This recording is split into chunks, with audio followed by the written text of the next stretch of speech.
If you look through the soundproof glass of room 412 at the Sterling Medical Institute, you wouldn't see a 7-year-old boy. You'd see a hurricane, trapped in a very small, very expensive box. His name was Leo, and right now, his fingernails were desperately scraping against the padded walls, his small chest heaving as he let out a scream that the thick glass swallowed whole.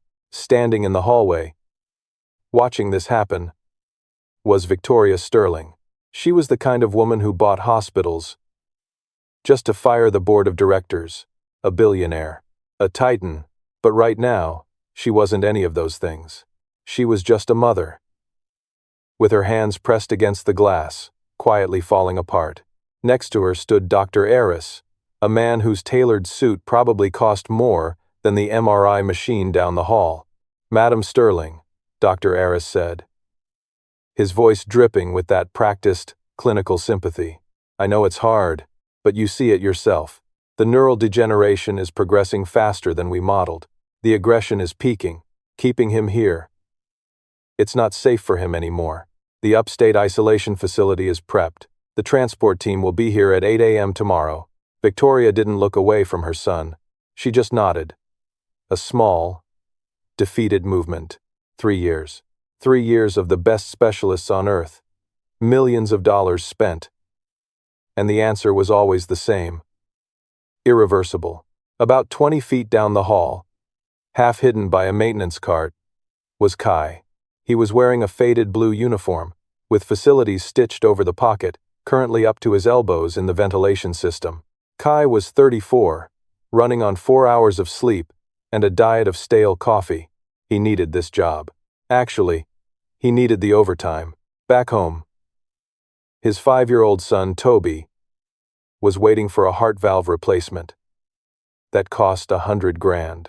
Khai's world was a spreadsheet of terrifying numbers, and getting fired from this high-paying nighttime gig was not an option. Before this, Khai wasn't fixing AC units. He spent 8 years in the Navy as a covert acoustic frequency analyst. He listened to the ocean for a living. He mapped submarine pings, isolated distress signals in typhoons, and learned that noise is never just noise. Sound always tells a story, if you know how to listen. His hand slipped. His heavy steel wrench clattered off the aluminum ladder and hit the hard linoleum floor with a sharp, resonant clang. It wasn't a loud noise, but it was sudden, piercing. Inside the soundproof room, Leo froze. The boy stopped mid-scream. His hands dropped from the wall.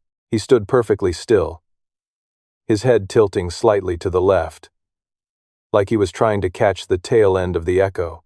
For exactly 2 seconds, the hurricane stopped. Then, he went right back to screaming. Dr. Eris hadn't noticed. Victoria was too busy crying. But Khai noticed. He climbed down the ladder, wiping grease off his hands. He shouldn't say anything. The rule of maintenance work is simple. You are invisible until a toilet breaks. But he couldn't let it go. "Excuse me, Doc," Khai said, stepping cautiously toward the suit. I think he heard that. Dr. Eris turned, looking at Khai like he'd just discovered a cockroach on his shoe. "Heard what?" "The wrench. I dropped it." The kid stopped. Khai pointed to the glass. "You said it was brain damage, right? That he's checked out."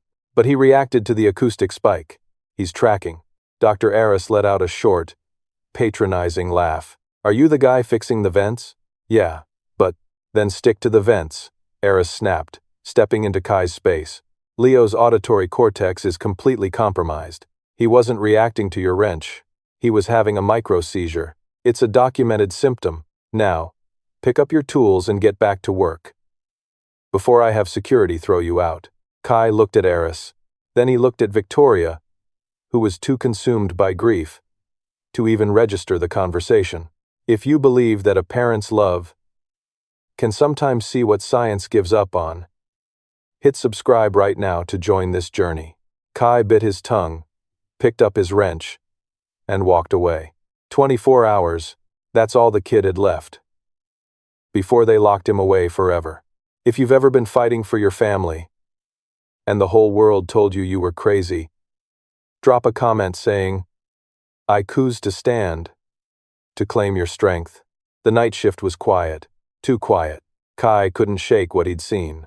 At 2 a.m., while he was supposed to be checking the boiler pressure in the basement, he found himself standing outside the security office. The guard, a guy named Mike who owed Khai a favor for fixing his truck's alternator, was out on a smoke break. Khai slipped inside. He didn't know what he was looking for, but his gut told him the answer was in the noise. He pulled up the archived footage of room 412. He watched Leo. He watched hours of the boy scratching, hitting the walls, screaming. Khai leaned closer to the monitor.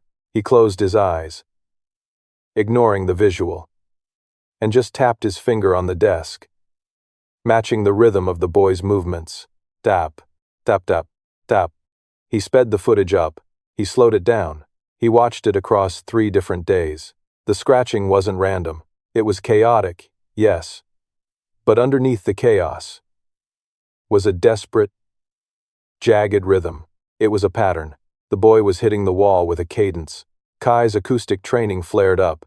When a sonar operator is overwhelmed by white noise, they tap to create a secondary rhythm, something their brain can latch onto, to ground themselves. The kid wasn't crazy. He was trying to drown something out. But what? The room was completely soundproof. Khai scrubbed back through the video, looking at every detail in the room. The bed, the padded walls, the toys Leo never touched. Then, he looked at Leo himself.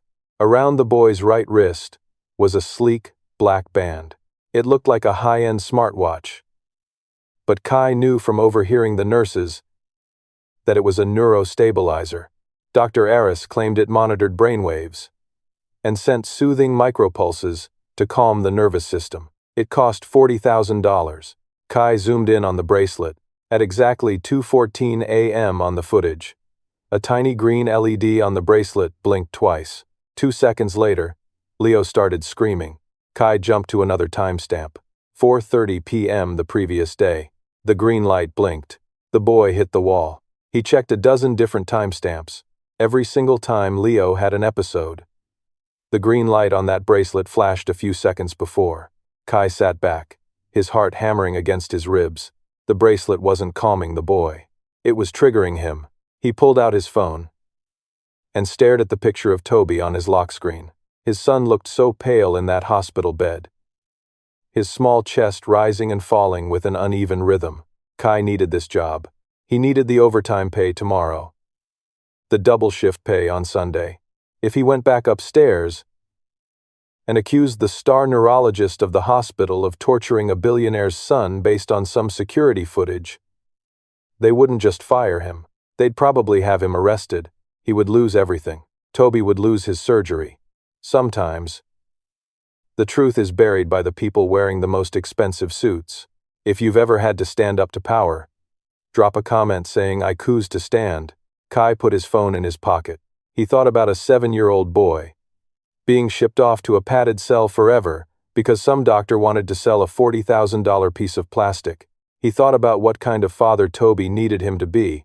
He stood up and walked out of the security room. The morning sun was harsh and unforgiving. By 7:30 a.m., the hallway outside room 412 was a flurry of activity. 4 orderlies stood by a heavy-duty transport wheelchair. Victoria Sterling stood by the window, looking pale and hollowed out. Dr. Aris was checking his gold watch. "All right," Aris said, his voice brisk. "Let's make this quick. He's going to resist. Use the sedatives if you have to." The orderlies moved toward the door. "Wait," a voice echoed down the hall. Khai stepped out from the stairwell. He was still wearing his blue maintenance uniform, holding a small black device in his hand. It was an industrial frequency analyzer he used for checking HVAC vibrations. "Mr. Khai, isn't it?" Dr. Aris sneered. "I thought I told you to stick to the plumbing. Get out of here before I call security." "You can call whoever you want," Khai said, walking straight toward the group. His voice was calm, but his eyes were locked on Leo. The boy was huddled in the corner of his room, terrified of the men coming for him. "Nobody is putting that kid in a chair until I check that bracelet." "Excuse me," Victoria said, stepping forward confused. "Madam Sterling, This man is a janitor who dropped a wrench yesterday and thinks he's a doctor, Eris said smoothly. Security, get this man out of here. Two large security guards stepped out of the elevator. I'm not a doctor, Khai said, his voice rising just enough to cut through the tension. But I know sound, and I know what torture looks like. He lunged for the door. The guards grabbed him. They were big guys, but they weren't expecting Khai to fight back. Khai dropped his shoulder, broke the first guard's grip, and shoved the second one into the wall. He hit the electronic door release for room 412. The door slid open. The soundproof seal broke. Stop him, Aris yelled, finally losing his cool. Khai burst into the room. Leo scrambled backward, pressing himself against the far wall, his eyes wide with absolute panic. He raised his arms to protect himself. The black bracelet was fully visible on his wrist. The guards rushed into the room behind Khai, grabbing his shoulders and trying to drag him backward. Just give me 3 seconds, Khai yelled over his shoulder. He fought the guard's grip, extending his arm toward the boy. Leo squeezed his eyes shut, waiting for the hit. Khai didn't hit him. He reached out, grabbed the thick plastic of the bracelet, and pulled. The heavy-duty clasp snapped. Khai ripped the device off the boy's wrist. The guards yanked Khai backward, slamming him onto the floor. They pinned his arms, pressing a knee into his back. Khai didn't fight them anymore. He just threw the bracelet as hard as he could against the concrete floor. The plastic casing shattered. A tiny green light flickered and died. Are you insane? Dr. Eris screamed, stepping into the room. That device was regulating his cortical waves. You just destroyed medical equipment. Call the police. Now. Victoria rushed in, kneeling beside Leo. Leo? Leo, baby? Are you okay? The room went dead silent. Everyone waited for the boy to explode, to scream, to start scratching the walls, but Leo didn't move. He slowly lowered his arms. His breathing, which had been ragged and panicked for 3 years, started to slow down. He looked at his bare wrist. Then, he looked at his mother.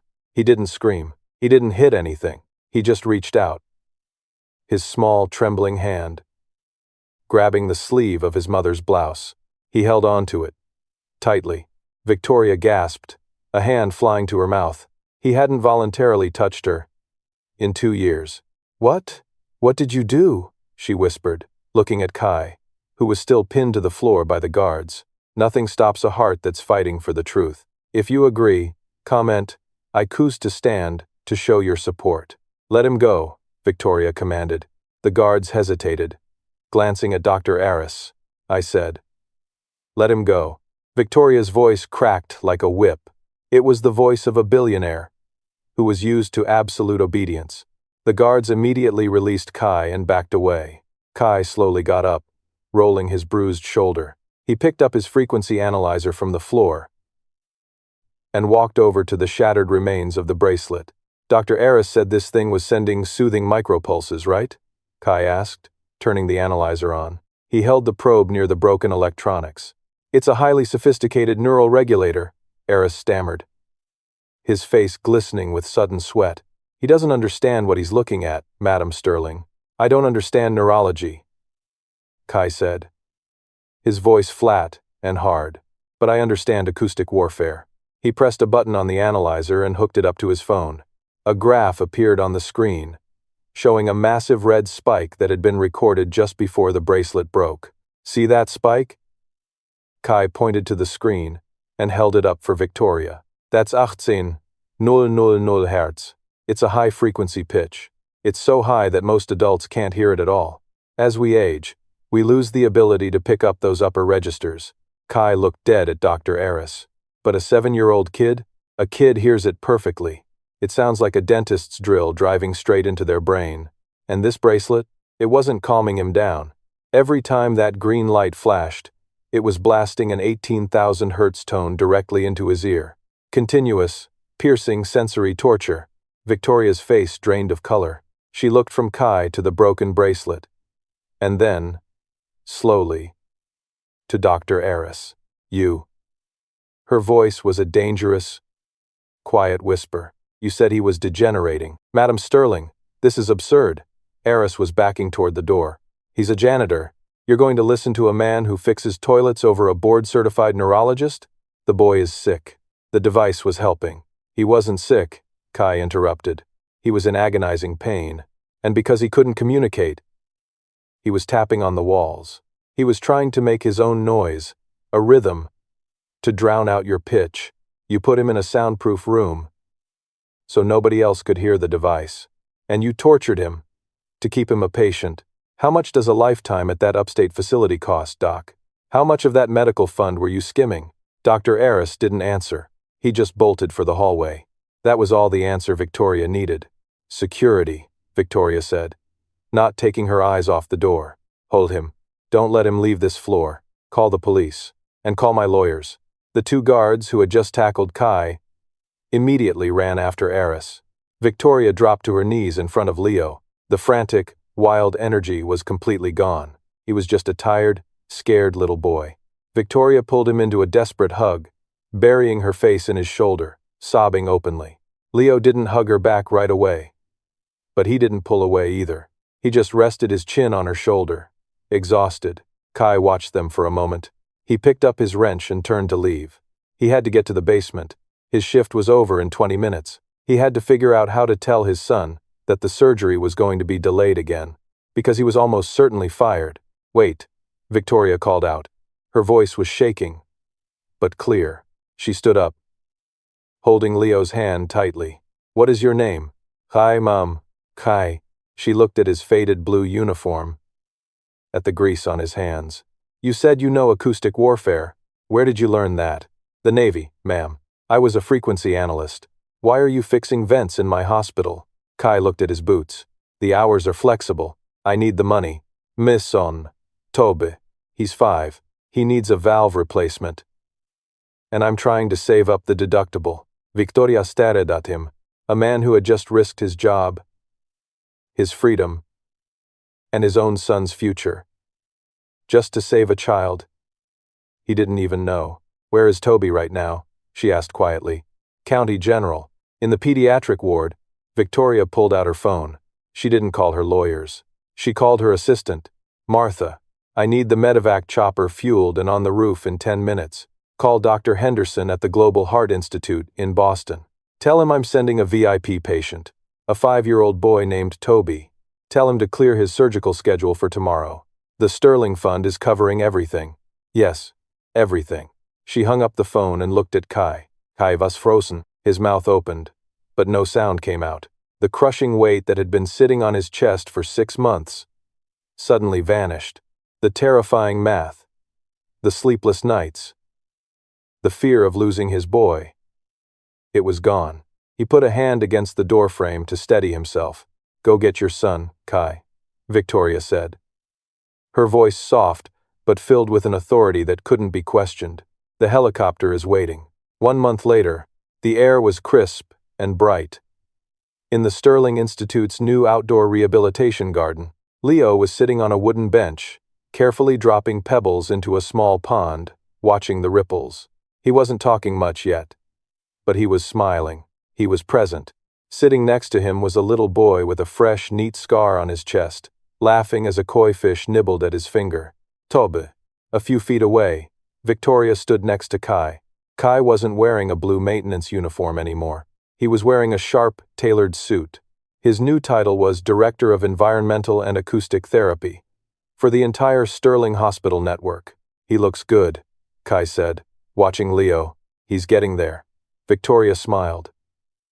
A real, genuine smile. Dr. Aris accepted a plea deal. 10 years for fraud and medical abuse. The board is completely restructuring the diagnostic protocols. She turned to look at Khai. You saved my son's life, Khai. I'll never be able to repay that. You already did, Khai said, looking at Toby, who was giggling uncontrollably. A degree on a wall doesn't give you a conscience. And a blue collar doesn't mean you don't have a genius mind. True power isn't about how much money you have, or how many letters are after your name. It's about having the courage to notice the things everyone else ignores, and the bravery to stand up for the vulnerable when it's easier to walk away. Remember, miracles don't always look like magic. Sometimes, They look like a father who just refuses to give up. Before you go, drop one final comment saying "I choose to stand," and make sure you hit that subscribe button so we can keep fighting the good fight together. See you next time.